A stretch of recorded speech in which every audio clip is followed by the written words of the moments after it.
अनेक वेळा काही पोलिसांकडून सुद्धा काही राहून जातं आणि कोर्टामध्ये तर म्हणजे कायद्यात तर म्हटलेलं आहे 100 गुन्हेगार सुटले तरी हरकत नाही, परंतु एकसुद्धा बेगुन्हेगार त्याला शिक्षा होता कामा नये.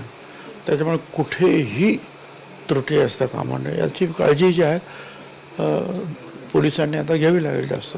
सर, हेच पहिलं प्रकरण असं आहे ज्या प्रकरणानंतर भारतामध्ये भगवा दहशतवाद नावाची एक नवीन थिअरी आलेली होती या प्रकरणानंतर. त्यापूर्वी कदाचित हा शब्द कधी त्यापूर्वी सुद्धा नव्हतं आणि त्यानंतरही हा शब्द कधी आला नाही परत. एकदाच तो शब्द आला होता. सर, या बॉम्बस्फोटामध्ये जवळपास 100पेक्षाही जास्त लोक जखमी झालेले होते आणि आज जो निकाल आलेला त्यामुळे कुठेतरी ते सगळे जखमी झालेले लोक आहेत जे पीडित झालेले लोक आहेत त्यांच्यावर कुठेतरी अन्यायकारक वाटत नाही.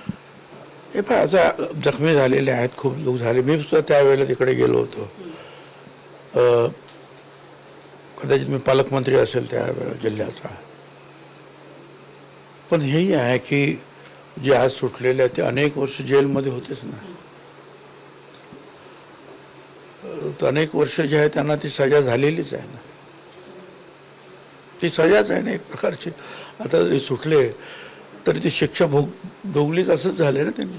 अनेक वर्ष आतमध्ये राहिले. ठीक आहे, धन्यवाद. Thank you sir.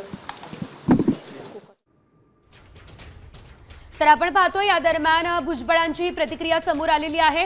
एकंदरीत त्यांनी या संपूर्ण आजच्या निकालासंदर्भात त्यांनी भाष्य केलेलं आहे. सर्वात महत्त्वाचं म्हणजे पंचनामा योग्य पद्धतीने झाला नाही असं कोर्टानं म्हटलंय. घटनास्थळी हाताचे ठसे नव्हते आणि काही पुरावेच नाही आहेत, त्यामुळे कारवाई करू शकत नाही, दोषी ठरवू शकत नाही असं कोर्टानं म्हटलं. बघा, तब्बल 17 वर्षांनंतर आता हे सर्व आरोपी निर्दोष सुटलेले आहेत.